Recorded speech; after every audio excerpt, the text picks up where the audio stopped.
Folks, and good afternoon. I'm Neil Barton. We now bring you a live KTK and Fox 51 news special. Tyler City officials and Smith County officials right now primed to give another news conference about COVID-19 in our area. Let's listen in. Possible for the Smith County community and with the least negative impact to individuals and businesses.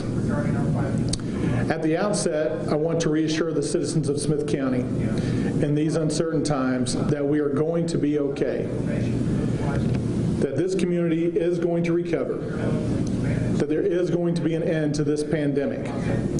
Normalcy will return to our work and our personal lives, and widespread restoration is coming. So hold tight, be strong and courageous, and do not let fear overcome you during this time. Let me next introduce those behind me who will be a part of this press briefing today.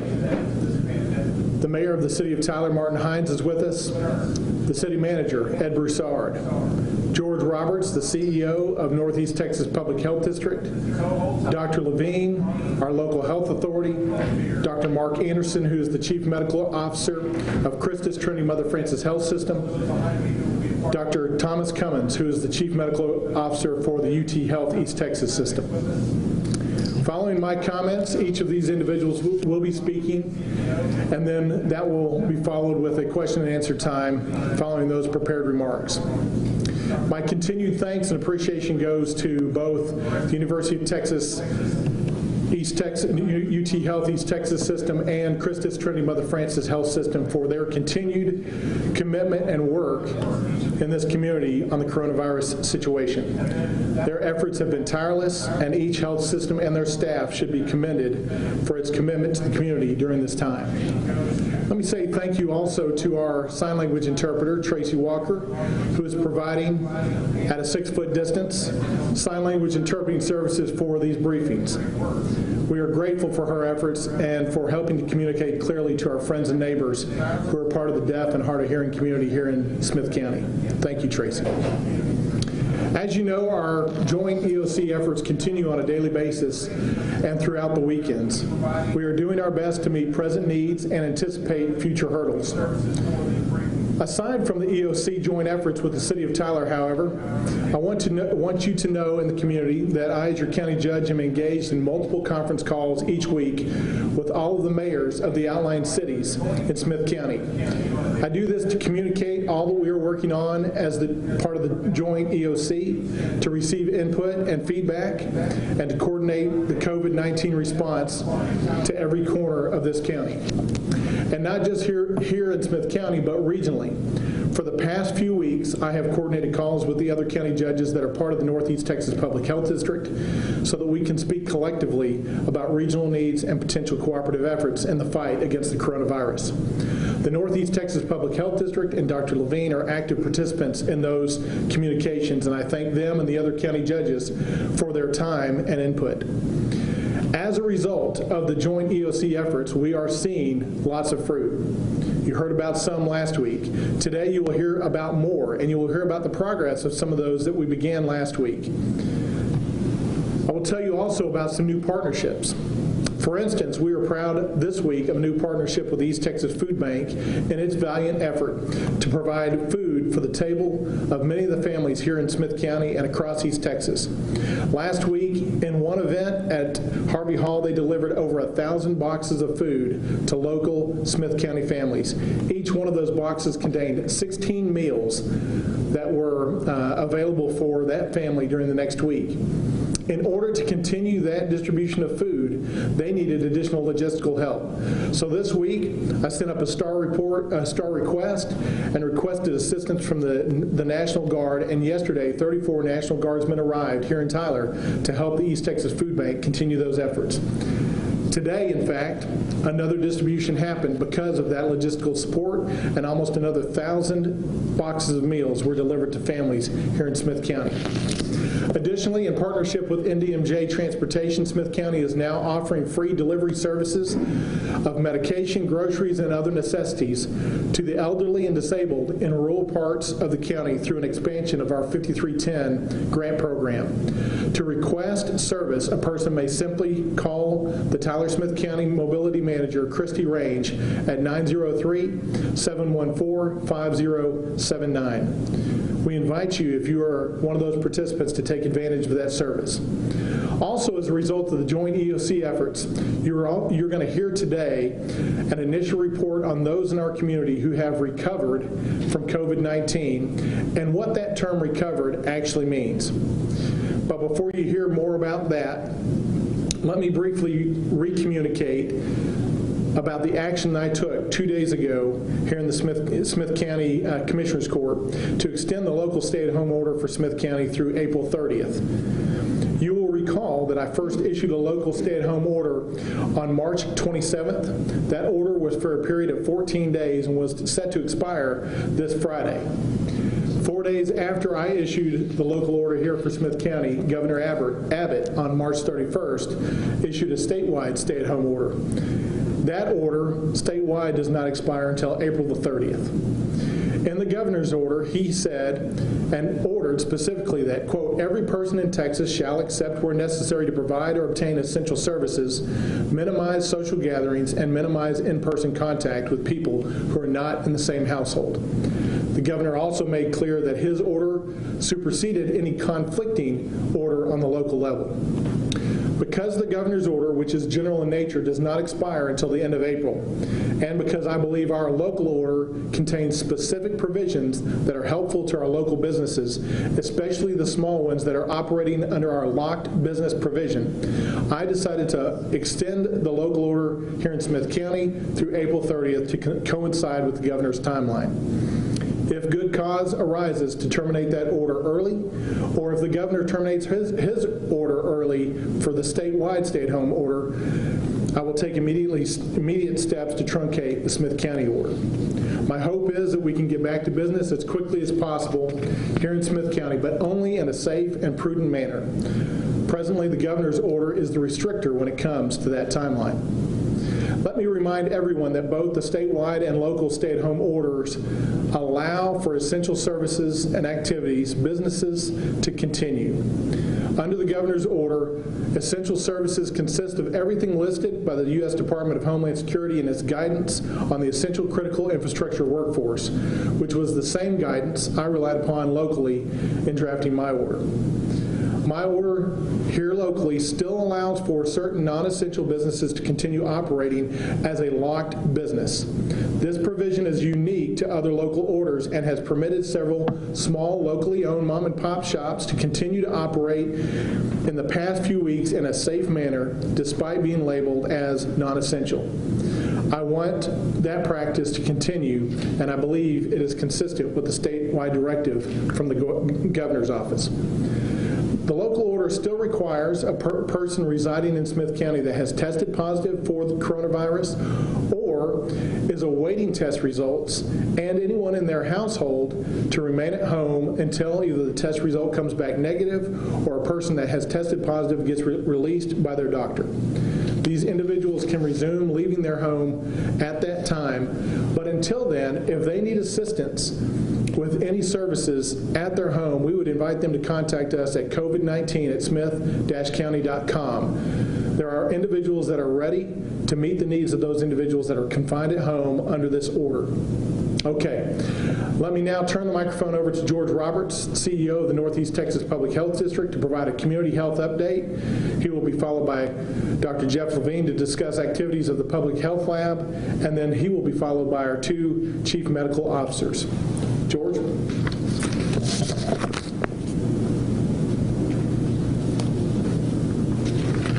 Thank you, Judge Moran, and good afternoon to my fellow East Texans.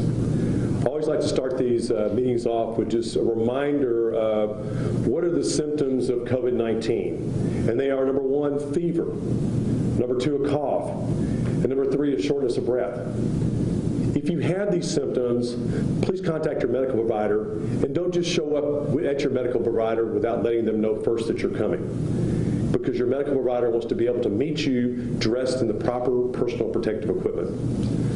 Our other key messages during this time are, we have no vaccine or no medicines for you to take right now for COVID-19. The only thing we have is each other and other public health measures such as social distancing. If If you'll notice up here behind me right now, everybody is staying 6 feet apart. And our interpreter over here for sign language is also 6 feet away from me. So please stay 6 feet. That is one of the best things you can do is the social distancing. Secondly, wash your hands for 20 seconds at a time. Third, stay home when you're sick. And I always repeat this. Stay home if you're sick. Even if you have some mild symptoms, if you're sick, you have the chance to transmit either COVID-19 or some other type of disease to your neighbor. I know my friends in East Texas don't want to do things to get their fellow East Texans sick. Fourth, stay away from sick people. Number 5, keep your hands off your face, your eyes, your nose, and your mouth. Cover your cough and your sneeze in the crook of your arm. Clean and disinfect the things that you touch, surfaces, your phone, door handles, etc. We're going to talk a little bit about masking right now. The CDC is actually recommending that you use a mask when you're out in public. And again, the mask is not necessarily for the protection of yourself. The mask is actually to protect others from you if you, unfortunately, are asymptomatically, which means you have no symptoms and you're carrying the COVID-19 virus. It's really so important, fellow East Texans, that we stay vigilant with this social distancing so we can stop the spread of this awful virus. And I know from my world in public health, I know these young men and women behind us here, we're all asking you to take make a lot of sacrifices during this time. Please know how grateful we actually are for that. We also ask that you take this time to love your neighbor. Please, you may not be able to see them and have your normal gatherings with them, but don't forget to call them. Don't forget to text them. Use FaceTime, potentially for that family member that may be in the nursing home or assisted living right now that can't come out, or maybe your friend who's just shut in right now. This is a great time to connect and be that light to someone who needs it. We have and we need each other to do these things, and ladies and gentlemen, we will weather the storm. Now, where are we in Smith County at this particular moment? Before I left my office a few minutes ago, they gave me an updated case report. We're currently at 88 cases here in Smith County. And for those of you in the media, you'll have your dashboards with further information on this by 4 o'clock this afternoon. But in the meantime, there's currently 88 cases. Also, there are currently 51 East Texas patients that are currently hospitalized in Tyler hospitals. Now, one of the things that the judge just mentioned to you before I came up here is that we have a definition for guidance on recovery. So we're going to unveil a number today that basically says how many East Texans have been deemed recovery. And ultimately, the final definition of recovery is if you're a COVID-19 patient, the final definition about when you can start back to work or resume your daily activities is between you as the patient and your medical provider. But for purposes of this guidance and to see where we are with this whole process, our first definition is that there has been at least 14 days since the onset of symptoms, which include fever, cough, and shortness of breath, which I talked about earlier.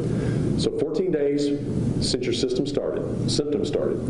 Secondly, for individuals who have not been in a healthcare setting, so those who have been hospitalized, etc., when at least 8 days have passed since the resolution of fever without the use of fever-reducing medicine, i.e. aspirin, Tylenol, Advil, those types of medicines. And there's an improvement in respiratory symptoms, such as a cough. Even your cough is less, your shortness of breath is improved. So improvement is noted. So with that definition, I'm pleased to announce that we've talked to 30 individuals both yesterday afternoon and this morning who had a positive test for COVID-19 between March 11th and March 31st. 30 individuals. Of these, 23 individuals, or 77% of the individuals contacted, met the definition of recovery. So, at this point, I'm going to ask Dr. Levine, who's to my left over here, a question. What is the process to be considered a recovered case in Smith County, and how is it tracked? Dr. Levine?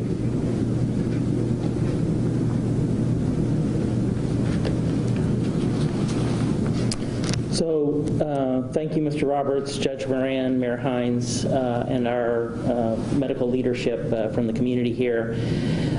In response to that specific question, because in the early stages of community spread of the coronavirus, we've only recently begun discussing and tracking the idea of recovery. First, let me say that recovery from an illness is best determined between an individual and their healthcare provider. This includes recommendations for when to resume various activities and when to consider returning to work for oneself and his or her coworkers in terms of the safety or risk of that person engaging in those activities. Second, we have begun the process in Net Health where our staff follow up with positive cases using the guidance that Mr. Roberts outlined a little bit earlier to classify these cases as recovered. From a public health perspective, developing these numbers and rates can assist public health with monitoring how recovery from illness is progressing, as well as when individuals may be deemed recovered by their healthcare providers and released to these various activities that I mentioned previously. So these parameters were adopted based upon the minimum timeframes presently offered by the Centers for Disease Control guidance for when an individual might be defined as being recovered, as well as when they might be considered as being able to come out of isolation. And since these were all positive cases that we're talking to, they would have considered to be in isolation from the time that positive report came about. I want to emphasize that these are minimum timeframes offered by the CDC. Those that Net Health are using presently are, out of an abundance of caution, longer than the minimums that the CDC is currently prescribing.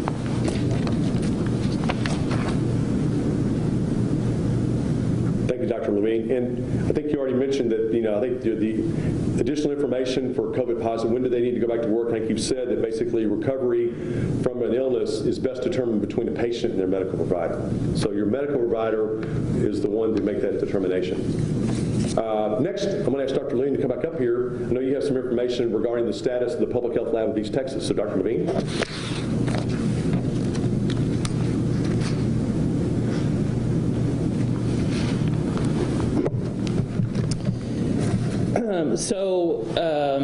I know many have been following this along, but I want to recap on what's happened in the last week or two relative to the Public Health Lab. So at noon on March 30th, the Public Health Lab of East Texas discontinued receiving samples for coronavirus testing from submitters. That included other laboratories, providers, and the like. A broad notification was sent out, but at the time that action was taken, there was a backlog of nearly 100 samples, which were tested over the coming days. The underlying reason for the decision was the fact that the FLET had a dwindling supply of reagents available to conduct these tests.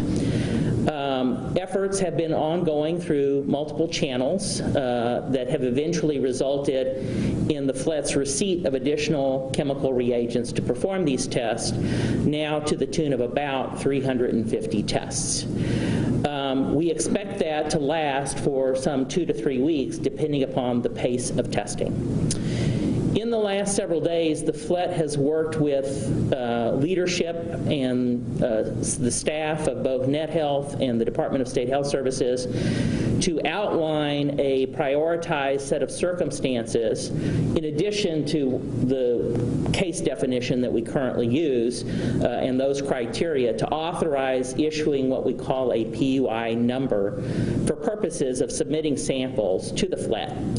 And I just want to touch a little bit on how those tests are being used for what we consider to be the prioritized circumstances. Number one, if a sample comes from a person who could pose a very significant risk to someone in a vulnerable population, a nursing home, a dialysis unit, that sort of thing, an emergency department, If a sample came from a person who was a critical healthcare personnel member or a first responder, it would be incumbent upon us to get that test as quickly as we possibly could and process it. If a sample came from a person or a patient where the result would significantly alter patient treatment, then clearly that would be something that the FLET would immediately accept and process it as quickly as possible. So, following a notification earlier this week on Monday, the FLET resumed testing and accepting samples for testing. And I just want to say that since the inception of testing at the FLET, the lab has tested a total of 606 samples, or 582 separate individuals from across Texas Public Health Region 4 and 5 North. This was a significant undertaking to make testing possible for the citizens of the region when other testing options were not as readily available at the time. Additional limited supply of reagent is now being received so that we can continue to perform prioritized testing while commercial and alternative options continue to expand and come online fairly aggressively.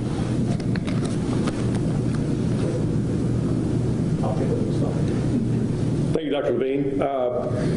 One of the questions that we've heard out there is the total testing numbers.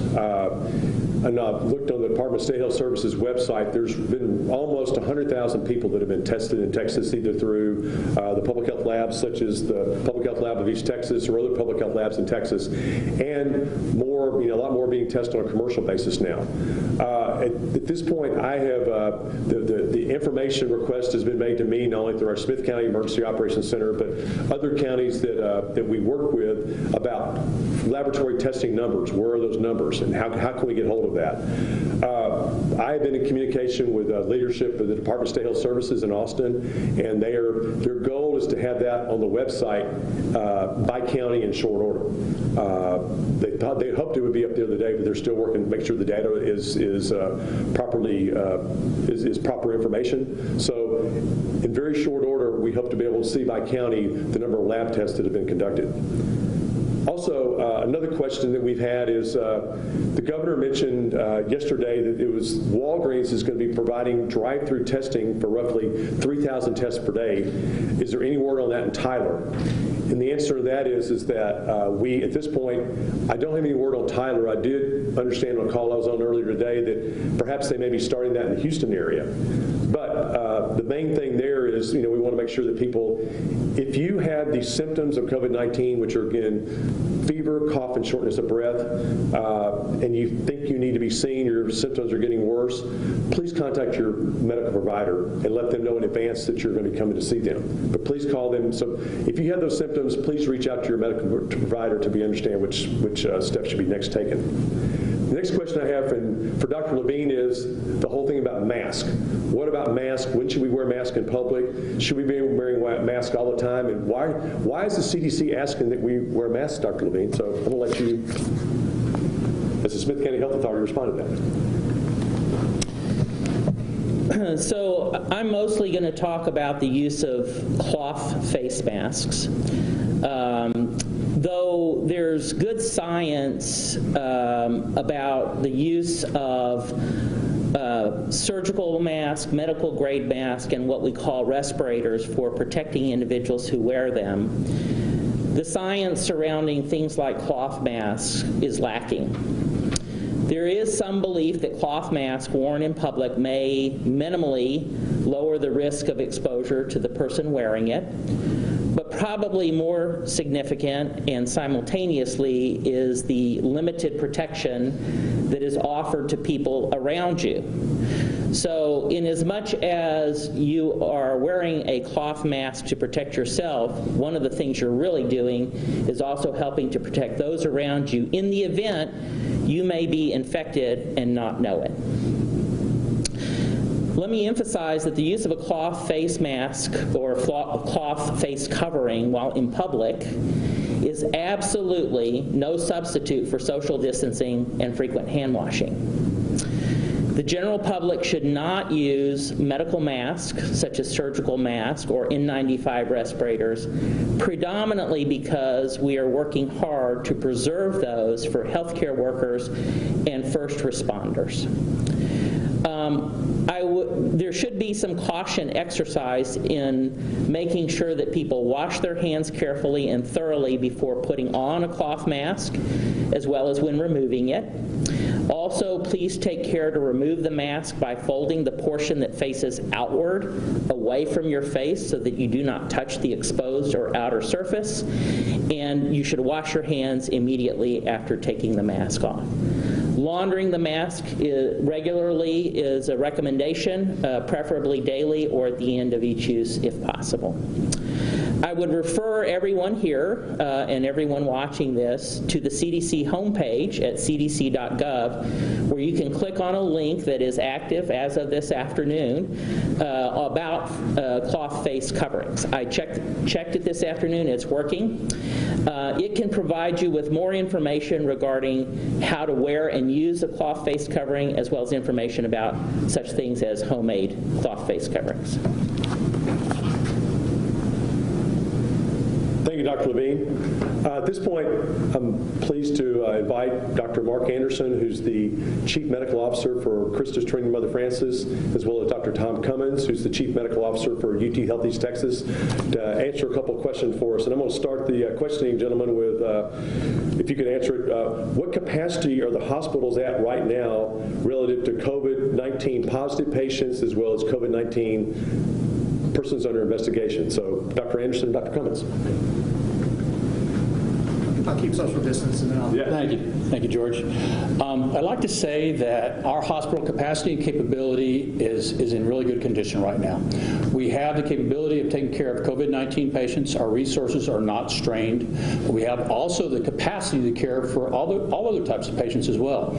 So in conjunction with the weeks of planning that Christus Health undertook and the quick action by Judge Moran and our public and local officials, as well as our governor, we see a very good response from this, and that it has not impaired the ability of our hospitals to care for patients. We have adequate ICU beds, we have adequate ventilators, and we continue to have the capacity to take care of patients regardless of what they're presenting with, whether it's COVID-19, heart attacks, strokes, trauma. We can continue to do all of it. And that, again, is a word of congratulations and thank you to everybody who's been participating in this effort.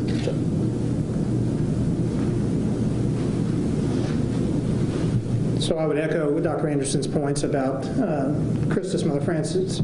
Along our same lines, we continue to be prepared for patients that come through the door, whether it be for COVID-19, other illnesses, other challenges.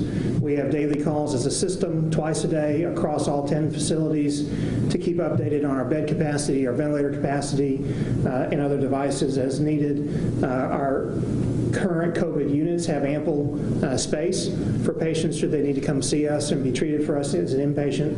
We continue to have ample ability in the clinics to assess and evaluate people as well. So to date, we're ready and open and here to take care of the people of East Texas. A couple other questions for you gentlemen. Are we treating any patients right now in your hospitals with a hydroxychloroquine medication?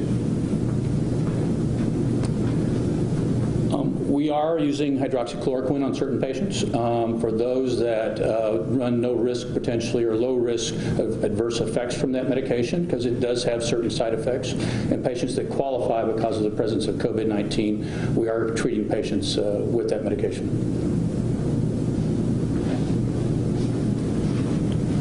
Similarly, we also are using it in combination with azithromycin. Our infectious disease and pulmonary care, critical care doctors help guide that decision about when to treat and when not to treat. Certainly those who are mildly ill can go home with no medication, preserving the stores of those medications for the people who need it for other illnesses. We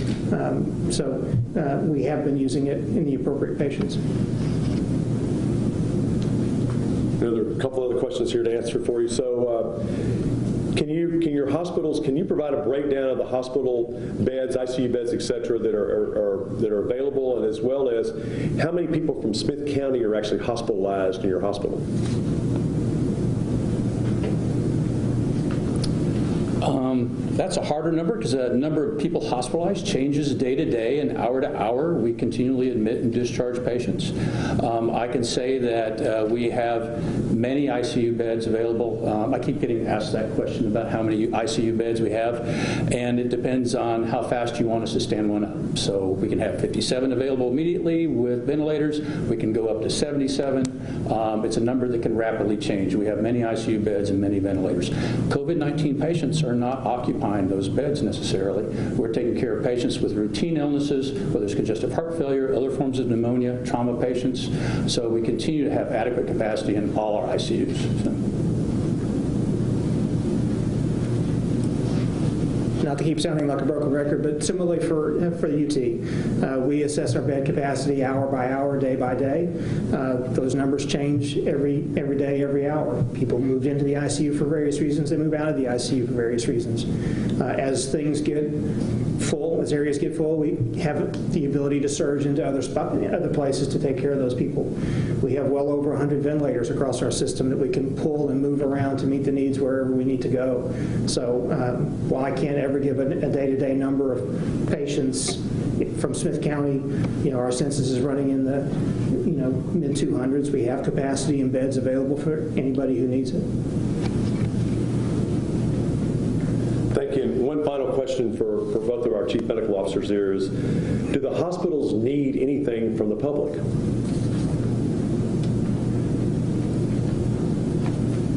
I think the most important thing is what we've heard today about mitigation. I think all our hospital systems support the mitigation activities that have occurred with social distancing, cleaning your hands regularly, being aware if you're ill and staying home. I think that's the most important thing. From a PPE supply, we're adequate. From a bed supply, from personnel, everything else, the hospitals really are in good condition. If the public wanted to do something and donate, masks right now still we're very conservative about how we use masks. We have plenty of them. We're doing good stewardship around it. But think about your local EMS, the fire department, the volunteer fire departments, your law enforcement officers, all those public servants that are out there, they could probably also use masks. So it's something for all of us to be able to participate in.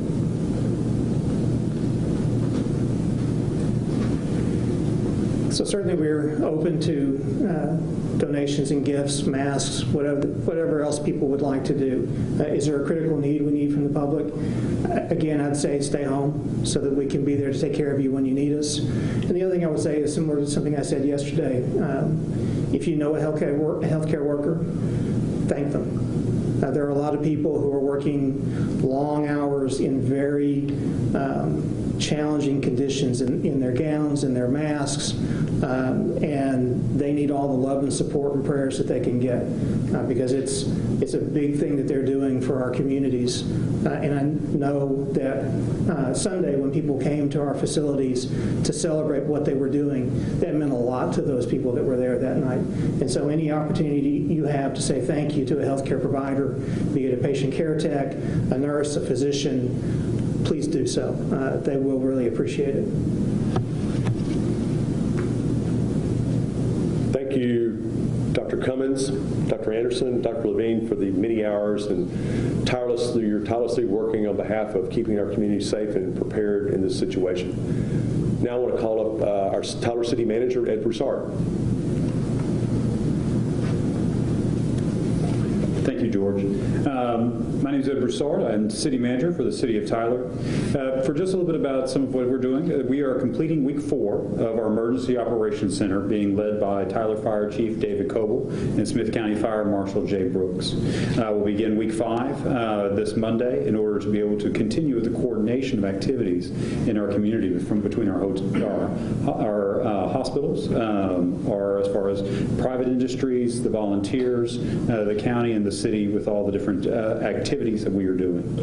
I also want to talk about the importance of social distancing, staying at home, and reducing contact with others. One of the things that we have through especially our law enforcement, have emphasized with our businesses has been the efforts to be able to reduce the contact of people, to be able to make sure that between the governor's orders, the orders from the county, that we are being able to meet these and do our best to be able to reduce contact between the public in order to reduce the spread of COVID-19. One of the questions we've received has been about our parks and trails. The governor has closed the state parks starting up earlier this week, and so the question comes, is our local parks and trails still open? And the answer is yes. They are still open for the public to use, and with that, though, we do want to continue to stress the importance of personal hygiene when utilizing any playground equipment out there. Make sure that you are bringing hand sanitizer for yourself or your children when using it. We are daily sanitizing the playground equipment that is out there in order to try to keep it clean, but as other people use it, the possibility of spread is there, and so we do ask for people, if they use the playground equipment or other equipment we have along the trails, that they make sure that to practice hygiene on themselves, and even as far as wiping down the equipment after they use it. We have also closed our restrooms, basketball courts, and our water fountains at our parks and trails in order to ensure the safety of our public as they are out there utilizing our wonderful trails and parks.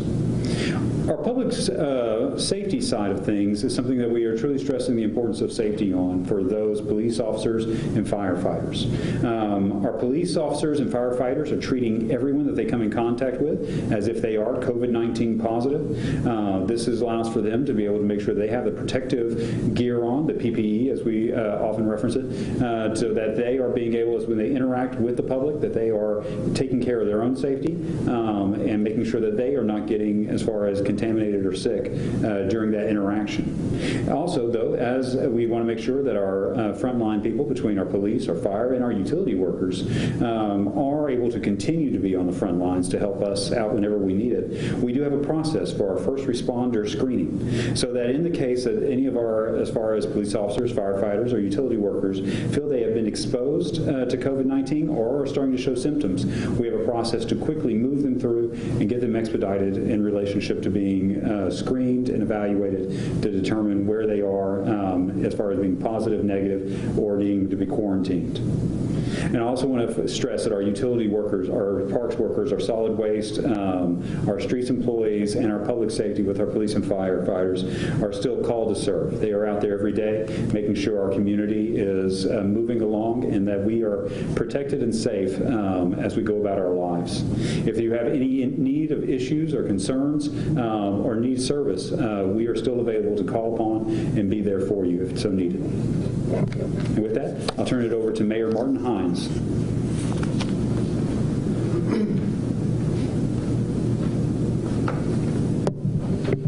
Good afternoon. I do want to say somewhat what Ed just said. This is our 25th day of operations with our Emergency Operations Command, and I want to really thank David Coble, Fire Chief for the City of Tyler, and the Fire Marshal Jay Brooks of Smith County, who are the emergency management coordinators of this joint effort between the city and Smith County.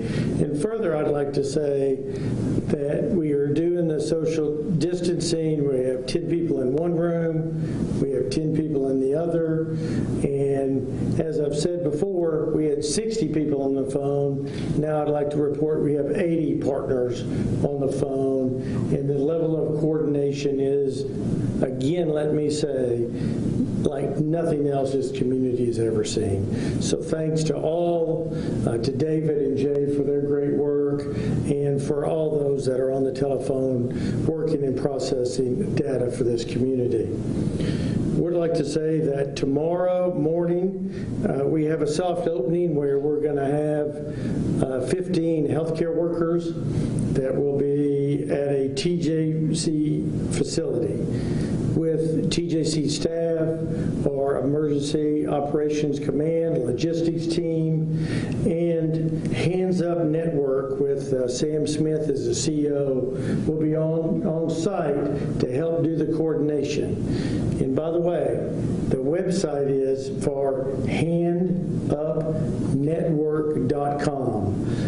They are a nonprofit ministry that deals with emergency Emergency Services. They have agreed to come alongside us and help us with this effort. And there is a donate button on their website, so any kind of help that you can give will help them help us as a community. And this will be available. The soft opening will begin with healthcare workers around the emergency rooms that do not feel comfortable going back to their homes, so they don't have that extra fear and nervousness of infecting someone in their home. And then we'll also expand this out to our first responders in the county and the city and our EMS. So as we begin to ramp this up, we will need some supplies and some support from the community, and that will be done through, again, handupnetwork.com. Then I'd also like to say that we were contacted by a hotel today where they want to provide 12 rooms to us at no cost to also help and aid with the healthcare workers. So I want to put my email address, mhines, H-E-I-N-E-S, at tylertexas.com. So if you're a hotel and you want to match this other great hotel that has contacted us, please feel free to contact us. We now really have the protocol and the necessary staff, logistics to work with the hotels and making sure that we're providing the location for all these wonderful people that are at UT and at Christus and at the fire departments, the ESDs, and the emergency service, the ambulance service. We've got some great people out there that they're nervous enough day in and day out, and we want to make sure that we as a community are wrapping our arms around them and helping. Another thing that we started early on at the OC to put together is providing some food to the ERs at UT and Christus that are the brunt of where these cases are. And today I'd like to also mention that you can go to the East Texas Community Foundation website. They are helping us administer this. But with this, already, I'd like to say that we have raised $25,400. That's a lot of money, and I want to thank personally right now the A.S. Genico Foundation for a $20,000 gift that they have made to that fund. At this point, we're able, with the funds we currently have, to provide 50 meals to each hospital on a daily basis. And we're going to try to keep we would love to ramp this up. And I know so many in the community that while you're sitting at home and your nature is to help, so this is one of the calls of help to look at both of these organizations through the East Texas Community Foundations, which really is a collaboration between your local restaurants, the Smith County Medical Auxiliary, and East Texas Community Foundations. They set up this page, I think, in like 4 or 5 days for us. So there's some great activity that you can participate in with all of us supporting these great people that are working to help save lives in our community that we love and appreciate so much. Just one thing before we open it up to questions. As we come into such an important weekend for all of us, no matter if you're celebrating Passover, Easter, or whatever religion that you practice, let's make sure that you're connecting with people within your religious groups to give strength to one another during this. It's really hard, I know, to stay apart from others, but let's continue to physically distance. but let's socially connect. One thing that I want to challenge everybody to do is let's expand and remember friends from 15, 20 years ago. At least for people my age, 15, 20 years it just seems almost like yesterday, but it was a long time ago. But let's try to connect with people. Let's reach out and find some phone numbers. Call some old friends, talk and visit, and let's strengthen each other. Let's really make a concerted effort to reach out and touch your friends in a different way, and that's by telephone and not by doing gatherings. It's really working what we're doing. We see that it's working.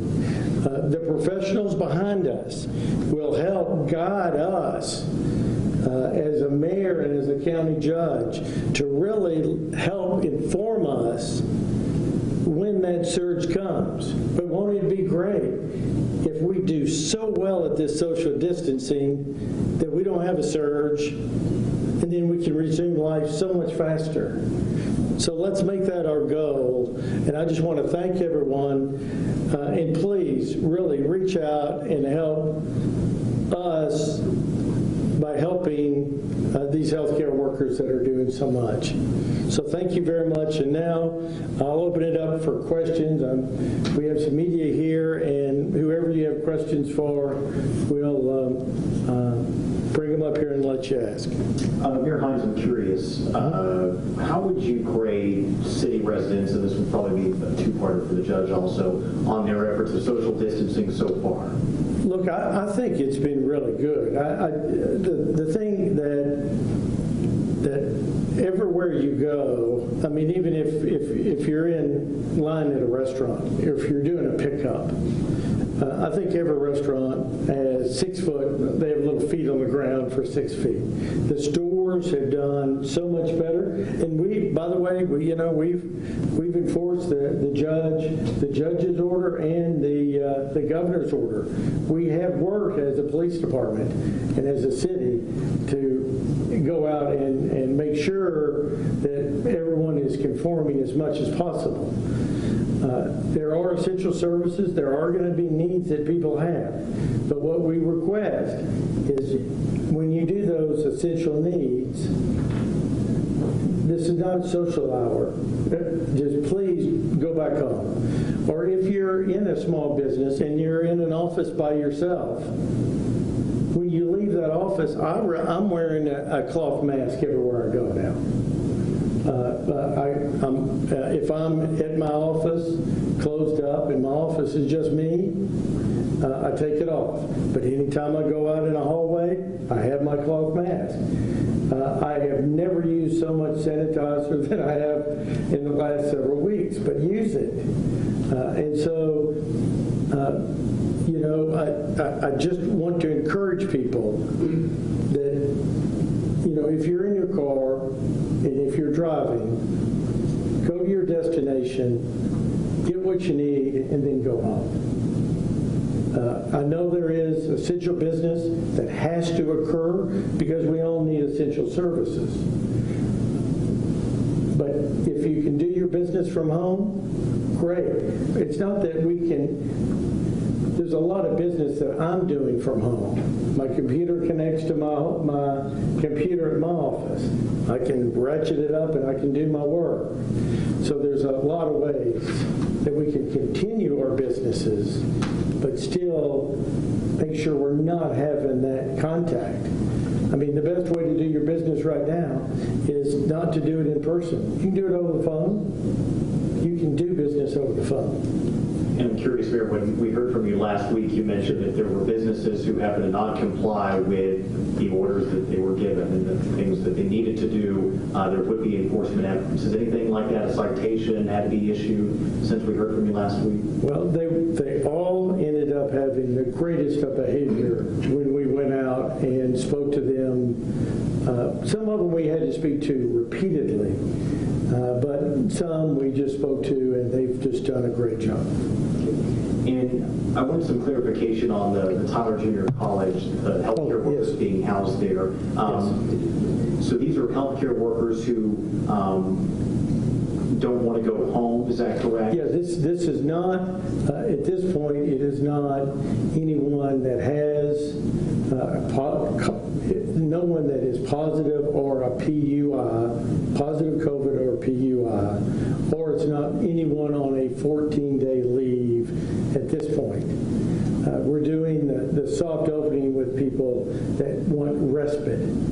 They might be doing that 12-hour shift, and they, instead of going home with the fear of any sort of passing infection to a spouse or a child, that they want just a room to sleep.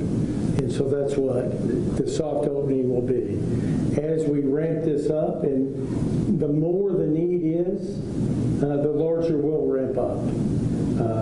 We have about 250 capacity. But right now we'll start with soft opening of about 15, and then we'll begin to expand. And hopefully, I was so encouraged today when we were contacted by a hotel that wanted to provide some free rooms as well. Again, not for COVID positive and not for the 14-day. But we will, as that need ramps up, we will have other facilities available for them, and that's, if need be. That eases into my next question. We mentioned, the possibility. We know both universities and college have facilities that can be used if needed. It was mentioned last week. Yes, sir. Harvey Hall was mentioned, Glass Rec Center. Yes, sir. Any other facilities specifically that have been identified as of now to be used if they are needed? Those are the main ones, but I will tell you, the way that this community reacts to need, just like the hotel calling me today and saying, or emailing out and reaching out to us, that they had 14 rooms. I can be rest assured, I mean, just like these incredible hospitals, right? When the need arose, they stopped, they prepared, they're ready for us. The community is the same way. TJC, UT Tyler. I spoke to Dr. Fennell at Texas College. He's willing to help out. Now we have a hotel willing to help out. So as the need grows, this community is a type of community that will step up. Without any question, I know that we will have more facilities offered to us than we'll be able to utilize. I'm curious, this is for you, George. On the number of recovered patients, you mentioned 23 have been identified as recovered. The number you gave before that, 30, what was that number? Sure. Okay. So we went and looked at our patients who had a positive test for COVID-19 collected between March 11 and March 31st. And so we were able to get in touch with 30 of those patients. And these are patients we know, these are not hospitalized, these are people that either had been in the hospital or had basically recovered at home. We were able to get in touch with 30 of those people, and based on the definition that we put out there today, basically 14 days after onset of symptoms and 8 days of being fever-free without using fever-reducing medication, 23 of the 30 were listed as recovered. And to be clear, we mentioned the CDC parameters. The ones you guys are using, those are longer than what... Yes, they're a little bit stricter. The CDC has been typically using 7 days post-symptom and 3 days fever-free. We felt like there's some studies that Dr. Levine found that actually out of Wuhan, China, that basically showed one of the key indicators of virus shedding, for example, is during your phase when you have fever. And the 8 days of fever-free, we felt better that was a better definition of recovery of being fever-free than what the CDC. So ours is a stricter definition of what the CDC has. Just a couple more things to clarify. That's for Smith County specifically. Yes, we're using this for our Smith County residents. So we're looking, this is how we're, on our dashboard that you'll see this afternoon, that's how will this 23 recovered, this is how we measured that. I'm curious, is the state tracking recovered patients also, and if so, do they have a different definition that they're using? I have not seen the state's information on that, Blake. I imagine other municipalities around the state of Texas are doing that, but this is the definition that we felt most comfortable with here in Smith County. Other municipalities may have a different definition. Because you see on the Johns Hopkins site that's out there right now, people, I think it's recovery is a very interesting, it sounds very easy, but when you start trying to define it, it becomes a little bit tougher. But we want to basically have a sense that this is where we think recovery is right now. Thanks. Welcome. Hello, thank y'all for being here today. I just have a few questions. If we could start by looking at the numbers. Sure. I know that we were given the age and the sex of some of these patients. What about the ethnicity and the race of them? Are y'all also tracking that? That's been an interesting question. We, at this point, we aren't because, quite frankly, some of the laboratories or information we can get back from some of the systems do collect that information, but as I learned today, actually some systems, some places do not collect that. So some information we have and some information, quite frankly, we don't. Okay, gotcha. So from here out, y'all will be looking at those? We haven't made that decision quite yet because, again, we can't. I don't want to report something that we don't have. Okay, that sounds good. And then it's interesting that hydroxychloroquine has been used on some of these patients. Do you know if any of that treatment was used for the 23 people who have recovered? Oh, I don't know the answer to that, but probably these gentlemen back here can tell you, but if they have any results of what they're seeing results-wise. Dr. Cummings, Dr. Anderson? I would say that since I don't have correlation with George's list, I couldn't tell you that exactly. And if I did, I couldn't because of HIPAA. So I wouldn't be able to release personal health care information. We know we are using it for patients. We know that many of our patients, I mean, essentially most of them have gone home. So I would expect there are some that are in George's list, but I couldn't tell you the specifics. Okay, and just using the drug hydroxychloroquine, can you give me any numbers on that as far as how many are being treated with that? Is it low? Is it high? We are using it for our symptomatic patients right now that we have. So. Okay, gotcha.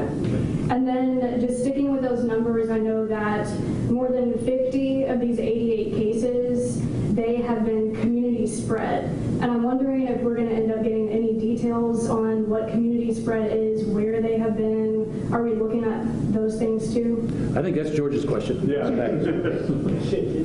So I'm gonna take a shot at it, and then I'm gonna probably ask Dr. Levine. So ask your question one more time, make sure I understand. Yeah, I just know that more than 50 of the 88 cases, they've been community spread. Right. And I'm just wondering if we're going to get any clarification on that, if we're seeing where these people have been, that sort of thing. Sure. That's part of our, when we, each patient that we identify as positive, we do what's called contact tracing, which we go back to that patient if they're able to tell us, or if they're in the hospital, we can talk to the next of kin. We try to find out who have they been around in roughly 6-foot area, who have been their close contacts over a period of time.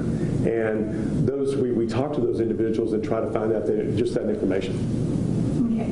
And then is that information going to be released to the public about where they've been?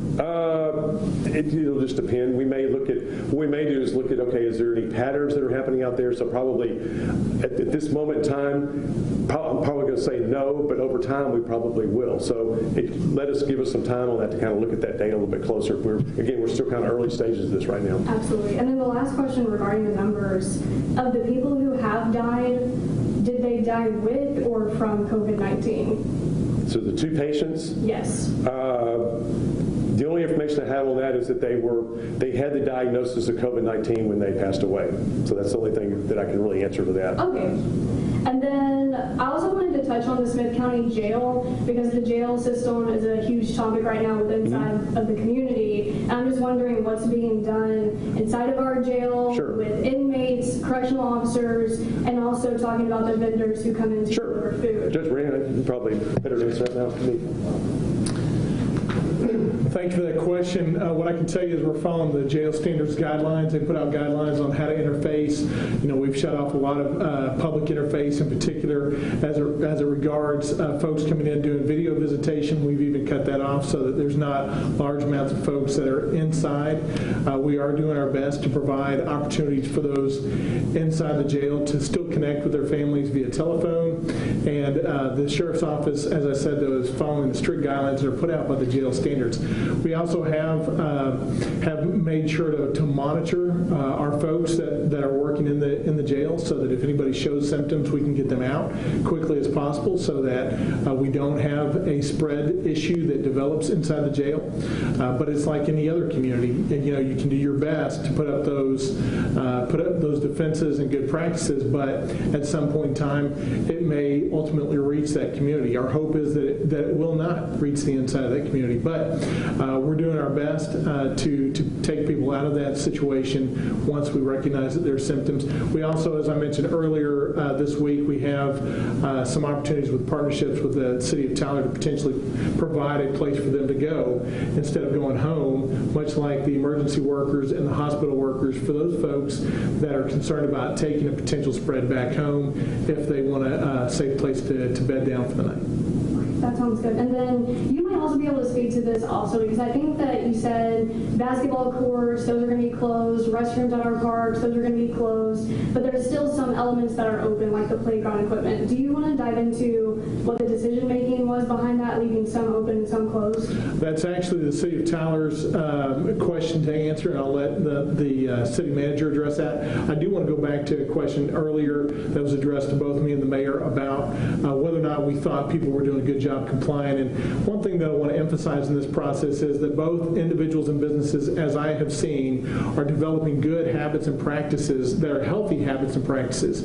And what we want to emphasize as we move forward in this time frame is we want those healthy habits and practices to continue. At some point, governmental regulations are going to come off the board. We hope we can do that in a very wise manner. But even when we do that, these good practices that we've learned intently in our community in these past few weeks need to continue, even without government regulation, because individual choice and the collective choice of those individuals across our community is really the best defense for the spread of this disease.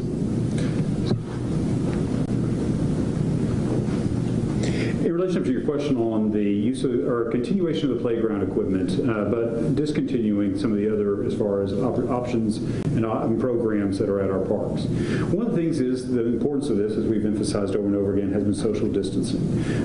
In basketball, it's impossible to social distance. And so for those that we saw where we put up signs, we didn't see compliance, so we had to take the basketball hoops off in order to close down the courts. Playground equipment is a little bit more complicated. Without actually putting up fencing around it, it becomes a little bit difficult to be able to tell children to stay off. And with this also, we haven't seen necessarily through different studies the spread that comes through touching plastic or metal. It is, though, the thing of touching other people and being with people that is where the spread and contagion occurs. So with this, we always emphasize, if it's just you as your family out there playing on the playground equipment, we haven't found that there's anything wrong with that. The problem is then when you and your family are then playing with another family, and then there's another family, that is what we have to warn people that they need to be mindful of and be careful of. That's the reason we're always in the judges, as far as his message about the personal responsibility and the component of that is still there in all of your different activities. In fact, one of the interesting things we see is the amount of walkers and activity at the streets. I've gotten concerns from people who say, I see about 20 or 30 people at an intersection standing and talking.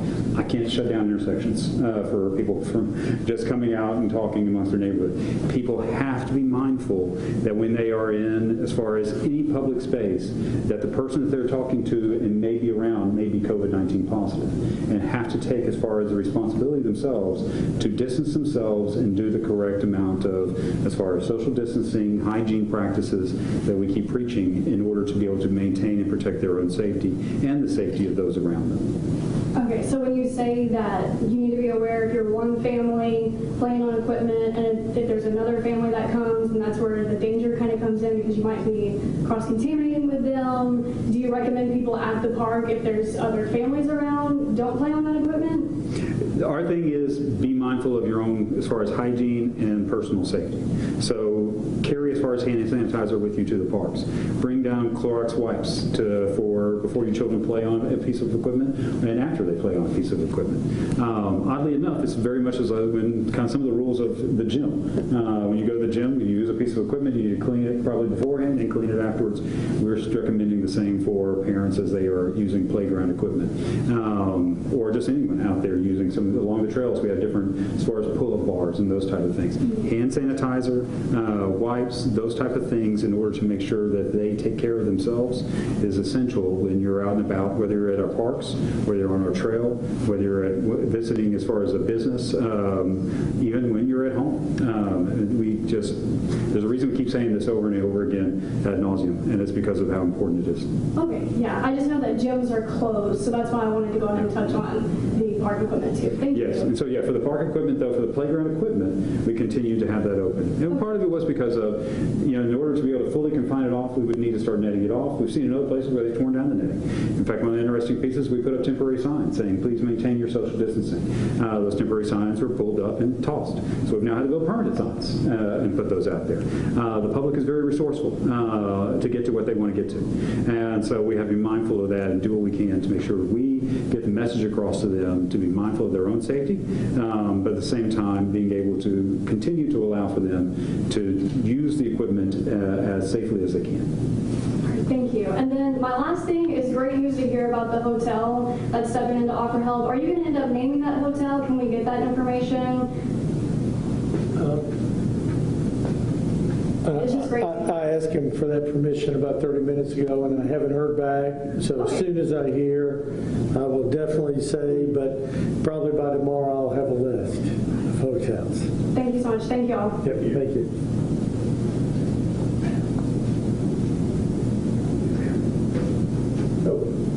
Hey, I just wanted to follow up on part of what you were just talking about.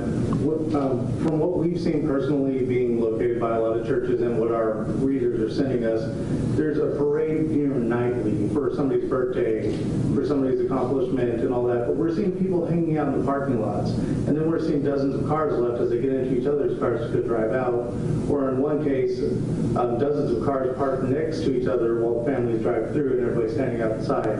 So what's the appropriate best practice for those types of events? Corey, I understand the nature of the question, but one thing we can't do is start straining gnats over this. We're asking people to use good common sense. As I mentioned early on when I put this local order in place, there's really no way for a governmental order to address every specific little thing. What we're just asking people to do is use that common sense. And when they're trying to do something good for their neighbor in situations like this, I'm going to tell you, I'm not going to get too wrapped up in telling people they got to keep their car a certain distance apart when they're trying to do a drive-by, honking their horns to support the local ER or their neighbors or somebody like that. They're using good common sense in most of those cases, so I'm just not going to get too worried about that. Okay. And then I wanted to ask our hospital leaders, we're seeing all across the country that non-emergency procedures have been shut down, elective surgeries have been shut down. How has that impacted our local systems? Are we having to see layoffs, furloughs, pay cuts? Let me address it in a couple different ways. And so we have responded to those concerns by curtailing elective procedures. In fact, there's a firm belief we may have gone too far, and I'll explain some of that. Patients themselves, either out of an overabundance of caution and hopefully not fear, are not presenting to healthcare systems for their care that they used to before, whether it's heart care, chest pain, stroke symptoms, infections, minor trauma. We see that they're not coming and seeking care. That in itself is a bad trend. We need to be able to continue to provide the care despite COVID-19. COVID-19 is with us. We are doing a good job as a community and healthcare systems in managing COVID-19, but I think it's very important that we not stop delivering care, and that means patients need to present to us with those symptoms so that we can care for them. If you don't come to the healthcare system, which right now our healthcare systems are extremely safe places to provide care, we have curtailed some procedures in anticipation of a potential surge, so we do have lots of capacity in our systems right now, but patients need to come and get care. Neglecting your own health, whether it's diabetes or your heart, is a terrible outcome. More people die from heart disease and diabetes than have right now from COVID-19. We can't stop providing care for those people. They need to come to us so we can care for them.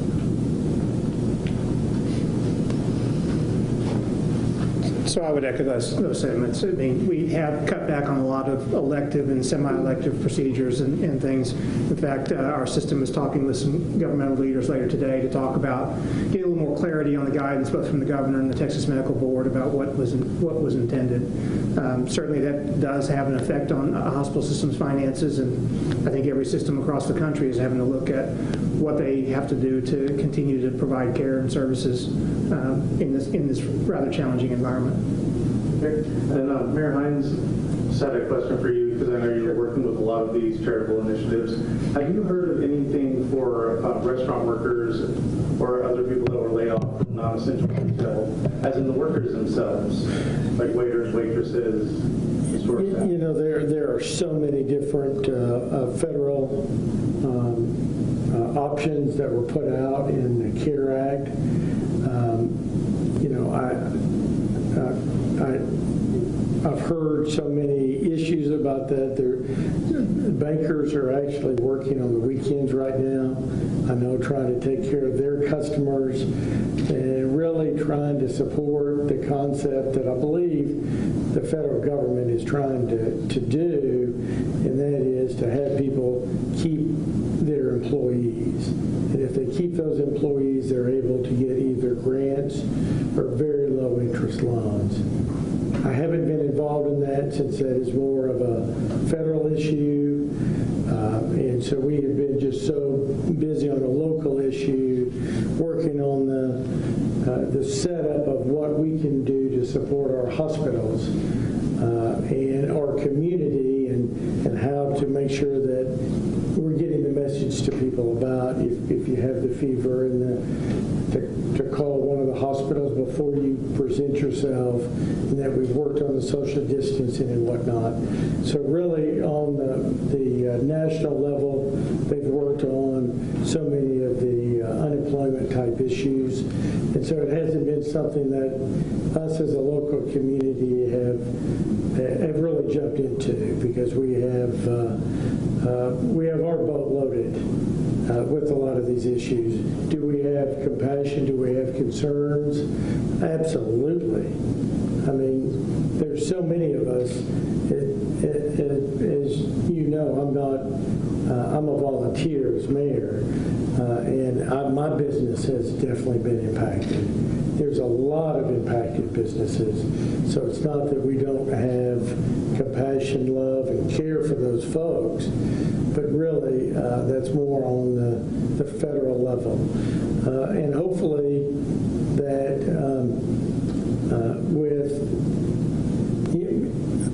I want to say one other thing, and then I'm going to get back. I won't finish it, but you know, I agree with both of these hospitals, right? That so much of even the elective surgeries were really curtailed too quickly because there were so many unknowns. It has put a huge financial strain on both of these institutions, but both of them are here today doing everything they can to help protect this community and to work on COVID. And I think one of their messages is, and what I've been worried about through the whole time, is people that if you really are sick, I mean, these hospitals have segmented off their COVID sections. Please don't get in such bad shape at your house that you're not presenting yourself to a hospital. That concerns me terribly, because I don't want someone to die of a heart attack in their house just because, I'm just scared about COVID. Well, look, you need care. And EMS, the first responders in these hospitals, are here for you. Okay? So that just popped in my mind, so I just had to say it. And so back on the business side is hopefully all this social distancing, all these efforts that we're really pushing, and we want the public to keep going for a couple more weeks. Let's keep doing this, because we need to get open. We need to open back up for business, okay? But none of these political leaders are going to be so premature. Look, all I can talk about is local people, right? What people do in the state, what people do in the federal level, that's their deal. Our job is what we do for Tyler, Smith County, and really for the hospitals is what they do for all of East Texas and George and Dr. Levine, because they're not just Tyler. They're huge areas. But we have to really listen to them, but we got to get to the point. We got to get to the point that we can open back up. And so the more that we do some sacrifice now and get this sacrifice done, we can get back to business. And there's going to have to be a point that we do that, but we've got a lot of smart people. I mean, these people these are some smart people. And I've been listening. We've done this, what did I say, 25 days? I'm in for 4 to 8 hours a day. I'm listening to these folks every day. They're smart people. They can help us get through this. And so, look, I want to get open for business. I'm a businessman. That's what I do. I just happen to be mayor, but I'm a business guy. So understand that we got this need, but let's get this sacrifice done, and then let's get on with life. It's not that far away. It's not that far away. I don't know exactly where my last 25 days have gone because I don't remember them, other than it's been work. But look, I mean, we're almost through this thing. And I can't get an exact date because we just don't have the data to have an exact date. But as soon as we do, and I will speak for Tyler, Texas. Once that day comes, we don't need anybody to tell us how to go back to work. We're a working type of people. We're worker bees. But we'll know when these folks tell us, and we got some great collective minds, we'll know when we get back to work. But man, I feel for all those folks. I mean, the restaurant folks in particular, right? I mean, it's just been rough because they were the first ones, and it's really been hard. It's been hard on a lot of people. But definitely reach out to your banker, community banker, big banker, whoever it is, and do everything you can to get your hands on some of those federal funds to help you through the deal. Did that answer enough? It did, yeah. Okay.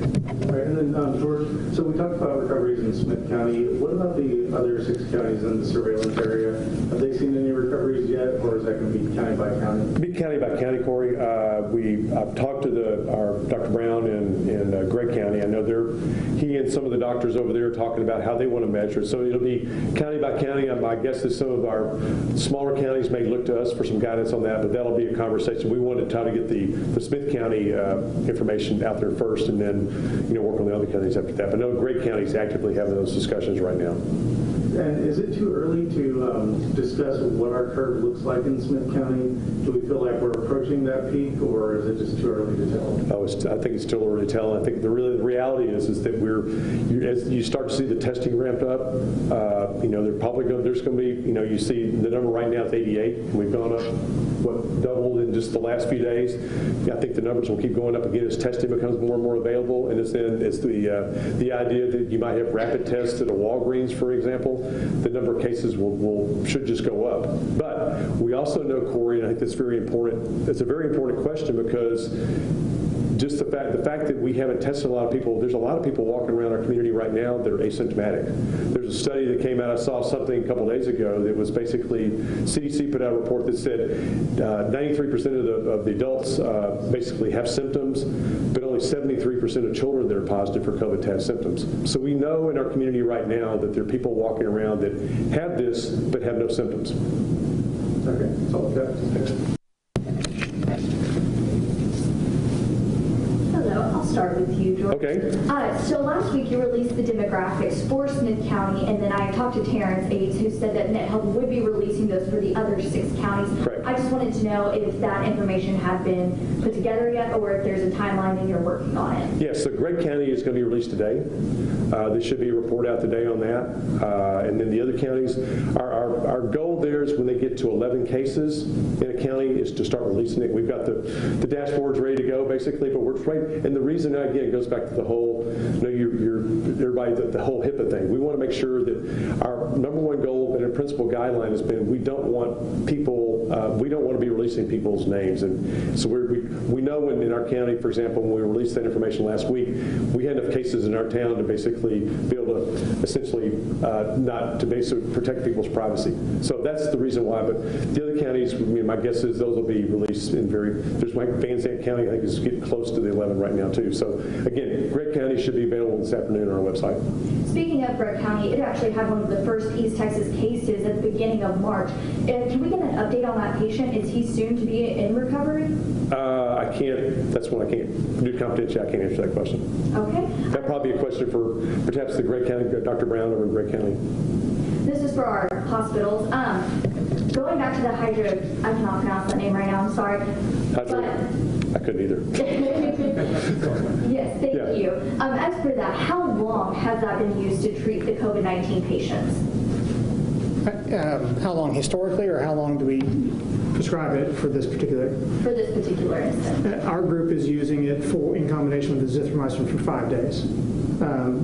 How successful it's been, time will tell. I mean, they're giving it to the sickest patients, not the folks who walk into the ER with some mild symptoms that we test. Most of the time we don't even know whether they're positive or not. So they're giving it to the sicker bunch, and time will tell. You know, that's one of the things we'll look back and go, did it really make an impact or not? I don't have anything further to add to what Tom said. It's the same? Thanks. Okay, thank you. And then this is for Judge Moran. It's going back to the jails. On Tuesday, a woman called into the commissioners' meeting and spoke about some CDC guidelines that might not have been followed by the Gregg County Sheriff's Office when transporting a COVID-19 inmate to the Smith County facility. I just wanted to know if there's been any check-ins to ensure that the Smith County facility is following CDC guidelines. I can assure you the Smith County facility is following all the appropriate guidelines and all the federal and state mandates that are coming out from anybody that has authority over our jails. And then we know that she's in a negative pressure cell.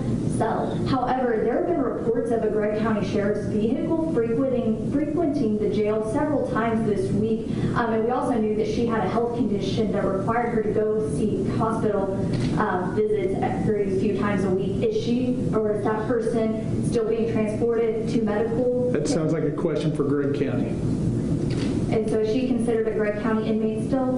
Well, she's in our facility on a hold without cost to them as a result of her condition. But as it relates to any other medical conditions, I couldn't comment on that, even if I knew, which that's something that would not matriculate to me in particular. Who would be in charge of knowing that? As I said, you need to talk to Gregg County about one of their inmates that's being housed here.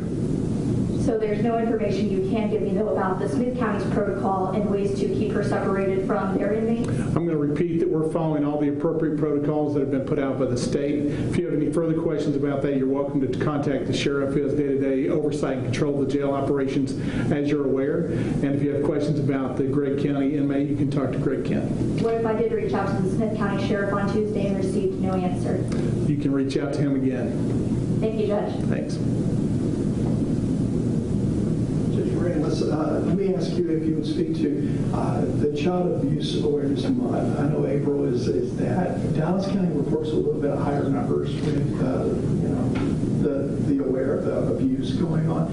Have we seen that in our county as far as local numbers of people are kind of more in touch? This is something we mentioned early on that we want to closely watch, because when you start talking about having folks restricted home, one of the concerns is making sure that domestic abuse cases don't continue to rise.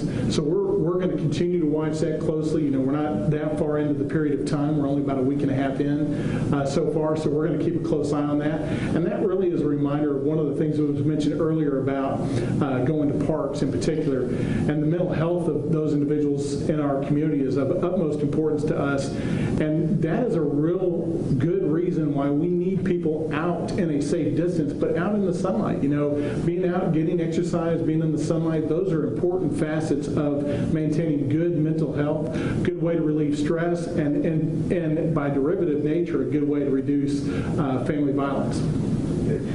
This would probably be for Dr. Anderson, Dr. Cummins. What are the numbers percentage-wise of the hospital now compared to this time last year or this time of year, historically speaking? I mean, can you talk about that? Our capacity is pretty high right now, so our hospital is probably running 60% of normal business. We have plenty of bed capacity. We have ICU capacity, have ventilator capacity. Again, we curtailed elective surgeries, but we saw patients stay home intentionally and decline even urgent surgeries. I'm concerned about declining urgent care that they need to seek. Because of that, we've seen an impact to our hospitals. They're not nearly as full as usual. And folks, the message I'm hearing is don't put that off, right? I mean, if you absolutely not. I mean, the longer you put off certain chronic conditions or even acute conditions, the more likely you are to have a bad outcome or complications. Potentially something that you can intervene with early, that could be cared for even in a clinic environment, you could end up hospitalized for.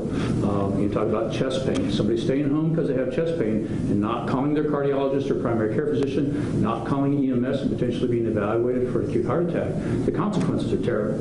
And we see patients that because of, again, either over concern and hopefully I said not fear, because the healthcare system is a safe place to be. We want them presenting. They need to prevent from having those bad outcomes. And when we do get to the point, I'm not sure who answers this, but when we do get to that point where, hey, we're in a good spot to go back to work, Mayor, you said that we have so many smart folks on this team. And what are some of the things that are going to be, markers for we're in a good spot now? Maybe Dr. Levine, by the way. Dr. Levine, please.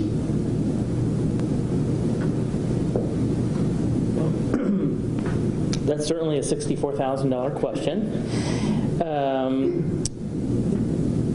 One of our challenges to this point, to be quite frank, has been the testing issue and understanding what the scope of infection is in our community. At the present time, as we watch these markers, as we look at the cases as they're reported as they rise, as we look at hospital occupancy and the need for critical care services and how stable they are, as we also begin to look at these recovery patterns, we're trying to get a better handle on what is the tipping point. In other words, to really say, okay, that's the point at which we can go back to business as usual. I do want to emphasize one point about that statement, a couple things. One is I think it will be important. It's critical, right, that we get back to business largely as usual. But I think the judge made a point earlier is that for the long term, we're going to have to use good common sense at behaviors that are going to be with us for a long period of time to avoid resurgences of this disease, certainly until we have a vaccine. So I heard something recently that I think is emblematic of that, and that is, in fact, I think it was Dr. Fauci who said it, right, that probably for a long time to come, the custom of shaking hands is something that's going to go by the wayside, right? Well, I don't think he meant that in a bad way. I think what he was saying to us is, look, there are certain things when we do resume business as usual that we're going to have to remain cautious about. We're going to have to continue to use good common sense about. To the point of common sense, there's a very well-known physician by the name of Sir William Osler, and I've said this before, who was present in the 1918 epidemic. And what he said was, soap and water and common sense are the best disinfectants. We need to remember that common sense is going to be very important going forward, whatever the tipping point may be. Thank you.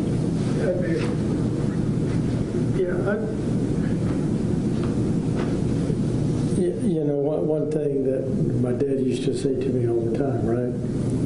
He was like, you can't sit around and worry about the things you can't control. You got to focus on what you can control.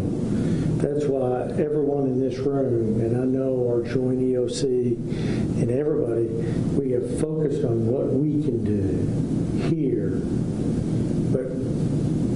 But I'll veer away from that just one moment from my dad's advice, which every time I did, I've not done very well, but I'll do it.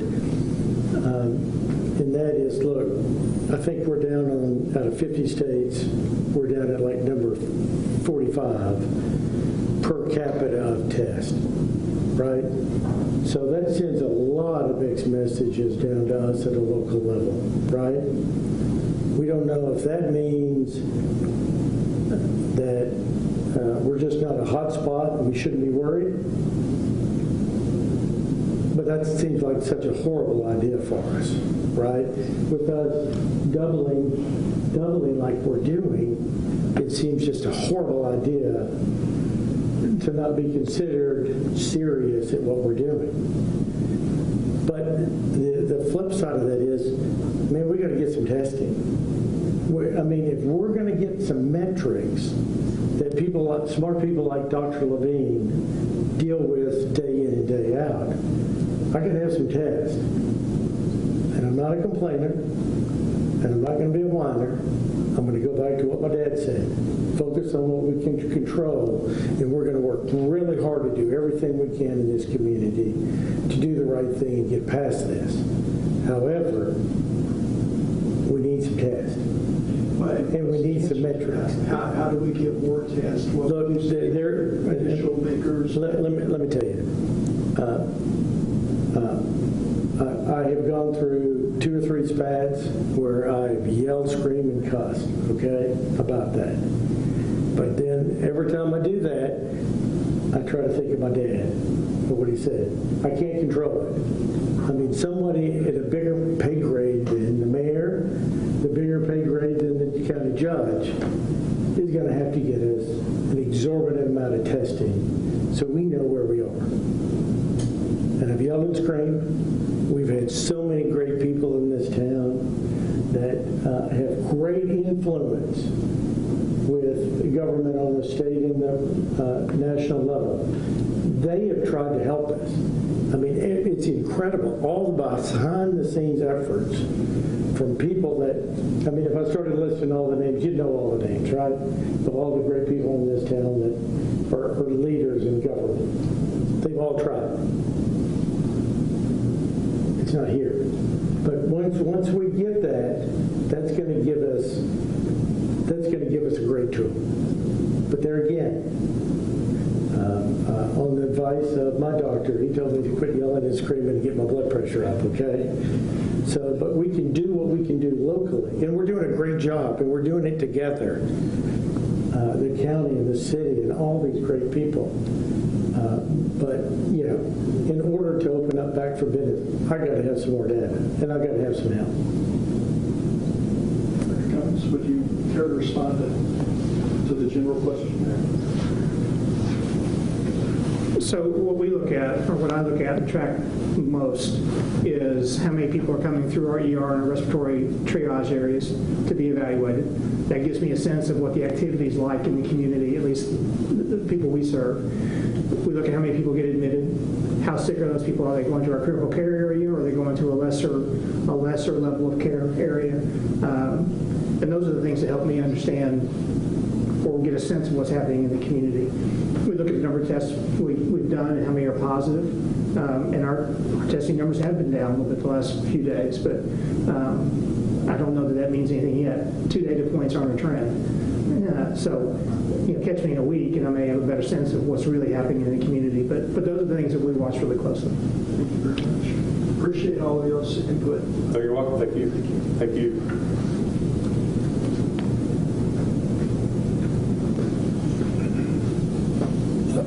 Again, thanks for the county hosting us here. We have a bigger room here so we can do our social distancing.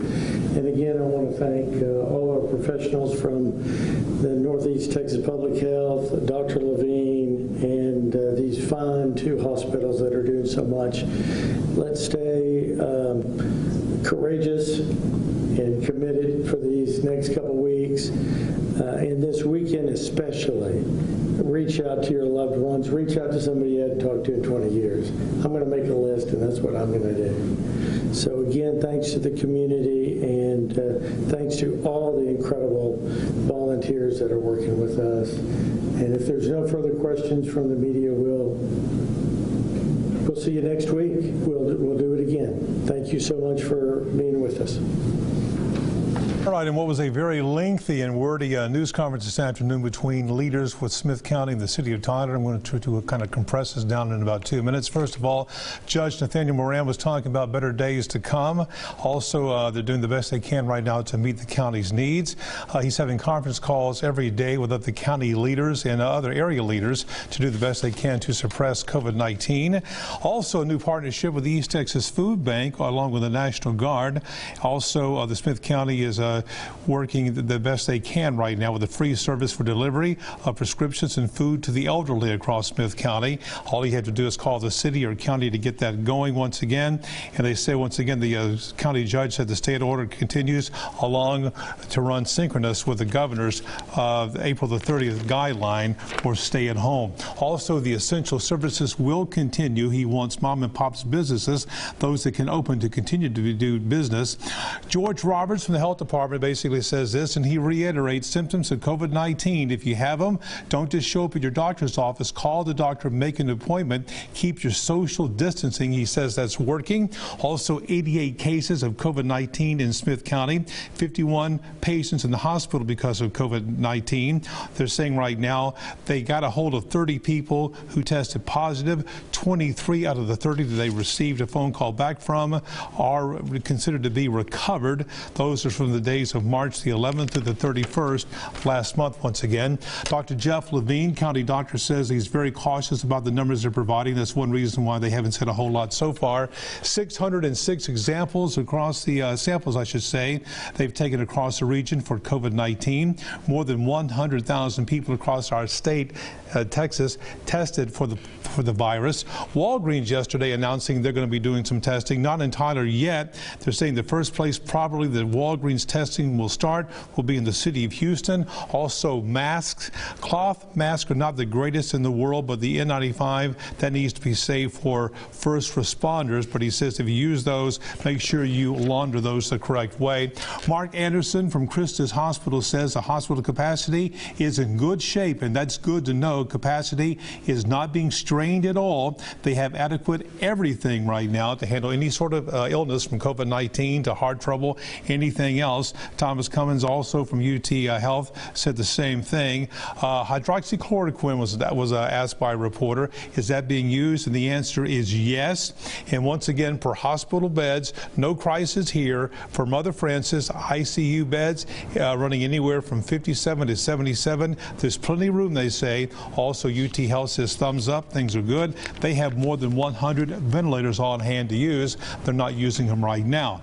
Also, if you have some masks to donate, they said make sure you do that with your first responders, EMS workers, your volunteer fire departments, those sort of people. Also, the city of Tyler right now, the Ed Broussard, he's a Tyler city manager. He's asking people still to stay at home. He says local parks and trails are still open, even though the governor closed state parks. Local parks and trails still open, but the bathrooms and basketball goals are closed. And he says this, don't be offended. If you come in contact with a Tyler police officer or any city worker, they are going to treat you as though you have COVID-19 just for their protection. Mayor Hines also said it's been a successful operation between the city and the county. 80 people basically now are working 24 hours a day, answering questions about COVID-19. People have city questions. Also, 58 workers will be deployed to Tyler Junior College. Those are healthcare workers who do not want to go home because they may have been exposed to COVID-19. Also, this was a very nice gesture. A local hotel basically is providing 12 rooms at no cost to the city for healthcare workers. Also, people are donating food to the emergency rooms at UT and also Christus. In fact, so far a $25,000 donation has made that happen. So once again, that's coming through the East Texas Community Foundation. And once again, the mayor of Tyler says during this time of Easter, through your faith groups, make sure you reach out and contact people and buoy their spirits because, as they say, we're all in this together. So that pretty much is the highlights, the cliff notes of this afternoon's news conference. More KTK News at 5 o'clock this afternoon and 6 o'clock. So this has been a KTK and Fox 51 special news report.